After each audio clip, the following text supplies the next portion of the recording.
There he is, Bradley Weddington. Good morning, sir. How you doing? I'm doing great, man. You can't ask for better weather than what we have here right now. I mean, it's beautiful. We say that every time you're on. You've Uh, got the magic of beautiful weather. If you look at back at every one of these episodes, Wednesdays with Weddington, he's had good weather in the backyard. I don't know what it is. That's exactly right. But so yesterday, thanks for having me out to one of your new builds. It's kind of cool to see new trends and just a beautiful house and a beautiful location there in Henryville, not too far from where you are at. Actually, Brad had a couple of homes here. Let me bring this up here for us so we can both see it together. There you can see that majestic beauty. And hey, you're a popular guy, Brad, because I posted this picture of us together at that house and 23,000 views and 268 likes. Maybe it's us, maybe it's the house that got that attention. it's probably the house. It's probably the house. No, it's a beautiful home. It really is. It's a very unique neighborhood. I mean, you even asked when you were there, Ben. You were like, I had no idea this was here. Yeah. So, very nice home. That home is about a week and a half away from being moved in. So, I know we did a part one, and you're going to want to do a part two once it's Yeah. 100% complete. So, yeah, Yeah. very very unique home. I was editing that video, so we're gonna gotta get a video kind of tour. And thanks to the homeowners, by the way, for allowing that to happen, and checking out their awesome place there. I mean, I'm an outside guy. I love the outside just as much as the inside of that place. That is a really cool neighborhood there. But let's talk about it since they're going to be moving in soon. For you as a home builder, I would say what percentage would you put into your success in communication? Because I remember when you were building our house, I mean, every week we're on your back. When's this going to get done? When's this going to get done? So that has got to be a large part of your job, I would say. It's part of it. It is. It's everybody's so excited. I mean, they're building a forever home, and as a builder, we have to realize that sometimes those texts at 7:30 at night, there's nothing wrong with them. They're just excited and they just want to know, what's progressing. And um, it's cool. It's cool to see the Sure. excitement. It's beautiful to see the home finished. I know for me as a builder, one of the strangest things, and I'll tell homeowners this is, while I'm building the home, granted I know the homeowner owns the home, but I view it as my home while we're building it. And coming and going through the garage and never having to knock. So what's weird is when I show up, let's say they live there for a month, Oh to yeah. walk up to the front door and have to knock on the door. It's weird. So Yeah, you do get your own form of ownership for it as you do, well. you do, But you take, we obviously take a lot of pride in what we do. So uh, that's definitely a different change. Yeah. and custom home building comes on custom land too, because you have to communicate with the home build the owners, but then you got to communicate maybe with regulatory stuff where the land you might have to clear trees, you might have to get this permit or a change in the permit. So can you describe some of those challenges you might encounter and someone maybe looking at some land to watch out for? Um, yeah, I mean, like that particular home that you looked at with me yesterday, the front yard looked great. But I had to tell you, hey, we brought in over 50 loads of dirt to make this right, Mm-hmm. because there was a big dip in it. But yeah, you got to be careful with regulatory. Anytime you're crossing a creek, I've even got it. There's another property out there that I'm looking at to build a house, and they Who do bought you got two there? lots. That's my Wait dog. a minute. One of my dogs. Sorry, she jumped up. Um, but that particular home, they bought two lots. I believe it was lot 14 and 15, and the house is straddling two lots. Well, there was a drainage easement in between them, but the drainage easement was meant for a home to be on 14, a home to be on 15, and shed the water to that point. It's no longer needed, but we have to do what's called a vacation of easement in Mm-hmm. order for the county to allow us to build on that. So there's oddities, and there's things that can hang you up along the way. And if you've got a good builder involved, they're going to know those things. They're Yeah. the best thing is just experience. a lot of these things I've just learned over time, and now I see a situation and I'm like, hey, we got to get a hold of X, Y, and Z to make this thing work.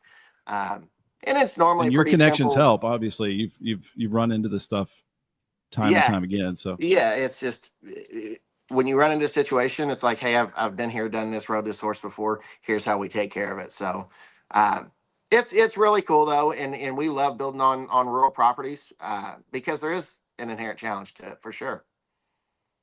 good deal. All right, let me bring back the picture up here again. We were talking about this beautiful home here in Henryville, and inside. So this is one of the features that I thought was really cool. I'm going to bring this up full screen. So on the left, it looks like nice pantry doors, a nice kitchen. You open it up and it just explodes and gets bigger and bigger. And then if you look toward the bottom, zoom in here, you've got what Brad was calling the Costco door, but in Indiana, maybe you call it the Sam's door, referring to the groceries that you can just slide on through. So I did think that was a really cool feature that you got going there, Brad. Yeah, no, it's really cool. Like if you look at the cabinetry, it looks just like a full height,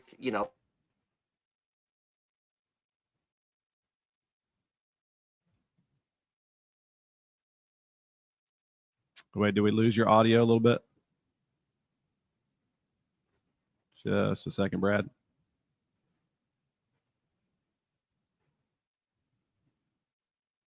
Let me, Brad, just one second. I lost you for a second. Let me try to bring you back up.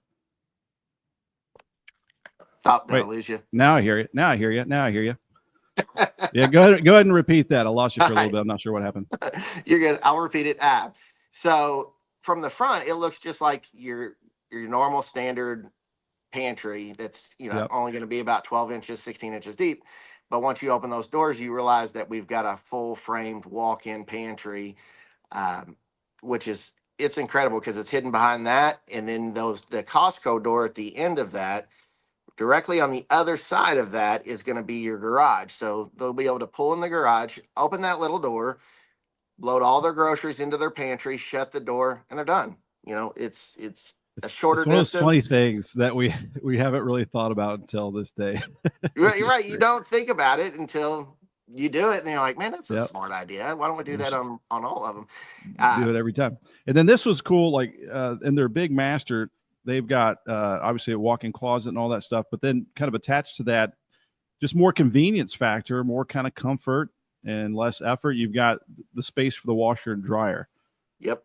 Those are nice too. Those are cabinets that the washer and dryer is going to sit in, and at the end you can kind of barely see it there, but there is a wash basin sink. But yeah, a lot of the plans that we're doing now try to incorporate the laundry room off of the master closet, uh, just because it's a lot shorter Mm-hmm. distance. So you're seeing more and more of that.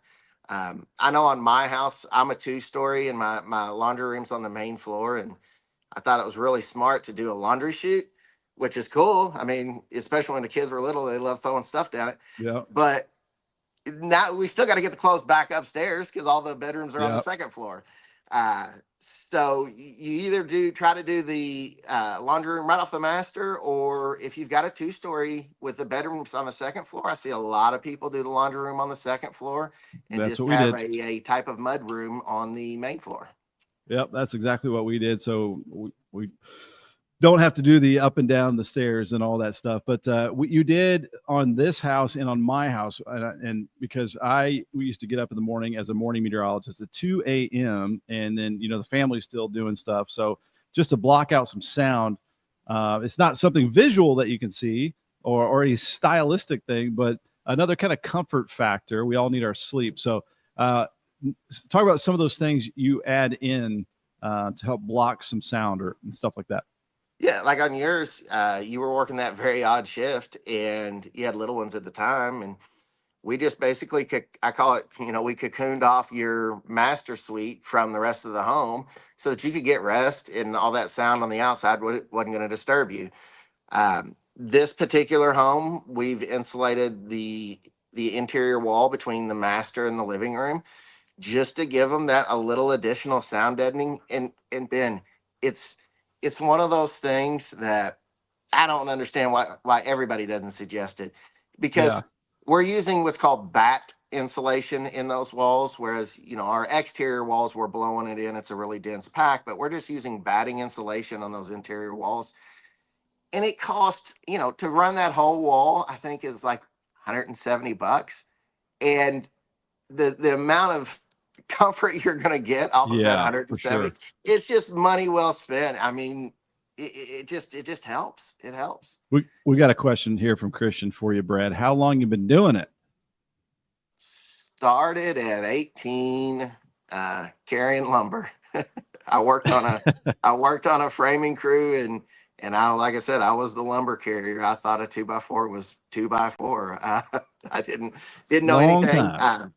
So I got doing that, and then kind of gravitated up, and eventually became the lead framer on that crew. And uh, life kept pulling me and pulling me and pulling me. And next thing you know, I'm building the whole thing. So I started building homes for somebody else at 22, so 20 years ago.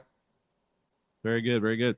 All right, moving right along here. We were checking out this picture here. So we're talking about this archway here. You give homeowners the option to build straight arch or archways as far as these doorways go.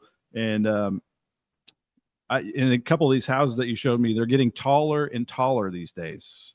Yep. That's especially in the higher end homes, like where you're standing right there. That's 8 foot to the center of that, maybe a little bit more than that even. So the old standard on doorways was 6'8" and 8 foot tall interior walls. So then you started to see a growth to 9 foot tall interior walls. Now what we're starting to see, that particular home was 9 foot first floor, but the other home in that development, Yep. they've got 10 foot first floor walls, and then they've also got 8 foot tall interior doors. So you're seeing a little bit of a growth in ceiling height there. And it,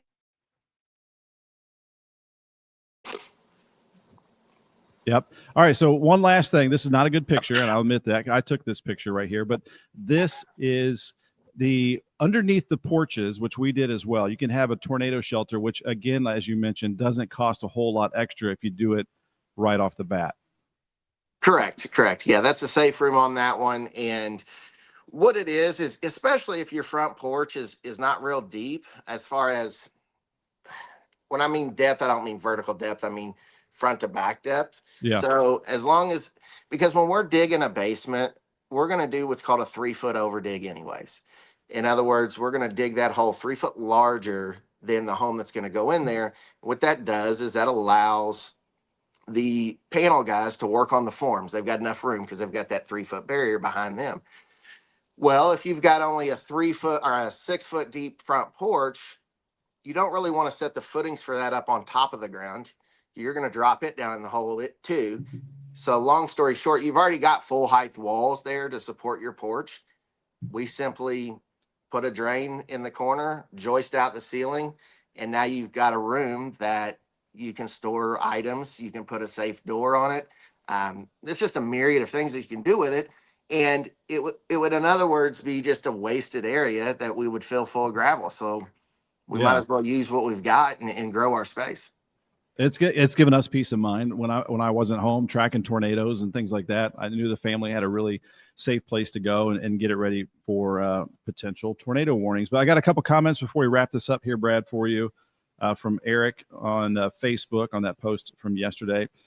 It's very hard to find a builder that builds on your lot for the higher end custom homes in Southern Indiana. Wanting to know your territory. And he wants to know the fee schedules to build and cost. But I think that's more of a personal thing between you and the potential home builder. If Eric wants to get a hold of you, he's got the information there. But your territory, go ahead and explain that. Yeah, we pretty much cover in Indiana, as far as counties, we cover Clark, Floyd, Harrison, and a little bit of Washington, and a little bit of like Southern Scott County. So that's kind of our territory. When it comes to fee schedule, I always say you kind of get what you pay for. So we're normally right there in the middle. I always tell people, we're not going to be the most expensive. We're not going to be the cheapest, but we pride ourselves on a good good quality custom home that's going to last you and your family. I always make the joke, I'm gonna send my daughter to college, but it ain't gonna be on one house. So Right.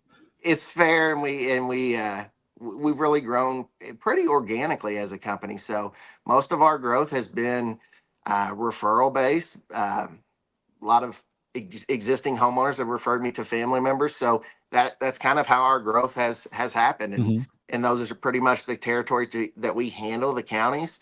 We used to cross over into Kentucky, and just logistically, it doesn't make any sense for us to do that anymore. So we stay 100% Southern Indiana based. So to that point, Laura had a question. First of all, she said, "Wow, that's pretty," referring to that home right there. Wonder if he builds in Kentucky. We know the answer to that, on a smaller scale. So if they're looking for someone, do you have someone that you would recommend?